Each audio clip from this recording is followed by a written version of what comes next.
কি রে, তোর মন খারাপ মনে হচ্ছে? না, ওই ছোট বোনের সাথে কথা বলে এলাম তো। ছোট বোনের সঙ্গে কথা বলে মন খারাপ হয়ে গেল? আরে বোনের চেয়ে আপন পৃথিবীতে কিছু হয় নাকি? সুনীল গঙ্গোপাধ্যায় কি বলেছেন জানিস? উনি বলেছেন ওনার জীবনের সবচেয়ে বড় কষ্ট হচ্ছে উনি কখনো কন্যা সন্তানের পিতা হতে পারেননি। আর তোর জীবনের সবচেয়ে বড় কষ্ট হচ্ছে তোর কোনো ছোট বোন নেই। বড় বোনও নেই, ছোট বোনও নেই। তাতে কি, আমার তো আছে। তাতে লাভ কি? বোনের কাছে গিয়ে মন খারাপ করে আসলি। চল বাজার থেকে ঘুরে আসি, ঘুরে টুরে মনটা ভালো করে আসি। আমার ভালো লাগছে না, তুই যা। ততক্ষণ আমি রবীন্দ্রনাথ নিয়ে একটু থাকি। ঠিক আছে, তুই থাক, আমি বরং ঘুরে আসি। যা।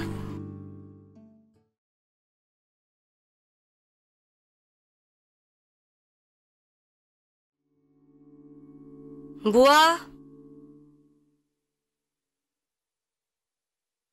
কি ব্যাপারে এক মগ চা নিয়ে কোথায় যাচ্ছ? ওই ভাইজান বাইরে গেল, আর যাওনের সময় কইয়া গেল তার বন্ধুর ও জন্য। আচ্ছা আচ্ছা, বুঝেছি। দাও আমার কাছে দাও, আমি নিয়ে যাচ্ছি। আপনি ভাই জেলের বন্ধুর জন্য চা নিয়ে যাবেন? কেন, তাতে তোমার কোনো অসুবিধা আছে? না না, আমার কি এর অসুবিধা? আমার আর সুবিধা, আমার কষ্ট করে যাইতে হইল না। তোমার কাছে চাইনি কিছু, জানাইনি মোর নাম। তুমি যখন বিদায় নিলে নীরব রহিলাম। একলা ছিলাম কুয়ার ধারে নিমের ছায়া তলে।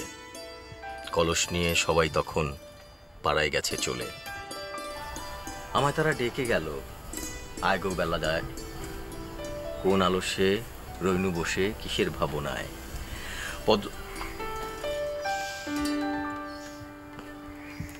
দেখে বুঝেছিলাম তোমার নাম মায়া। ঠিক টাইমলি তুমি চা নিয়ে এসেছো, এই কবিতার মতো। তৃষ্ণা কাতর পান্থ আমি, চায়ের তৃষ্ণায় আমি কাতর হয়েছিলাম। দাও দাও দাও দাও দাও। Thank you. এই, তুমি এত গম্ভীর কেন? আমি এরকমই। তোমাদের বাড়িতে কুয়া আছে? কি? কুয়া কুয়া কুয়া? না, আজকাল কোনো বাড়িতে তো কুয়া থাকে না। থাকলে ভালো হতো। তাহলে আমি চলে যাওয়ার পর তুমি কুয়ার ধারে বসে থাকতে, আমার কথা ভাবতে। আমি আপনার কথা কেন ভাববো? না, এই কবিতার মতো আর কি। তৃষ্ণা কাতর পান্থ আমি। তুমি আমাকে চা দিয়ে আমার তৃষ্ণা মিটিয়েছ। আমি চলে যাওয়ার পর তোমার অবস্থা হবে ঠিক এইরকম।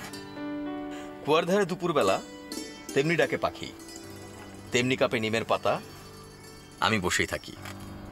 আমি আপনার জন্য কোনোদিনও বসে থাকবো না, আমার কোনো ঠেকা পড়েনি।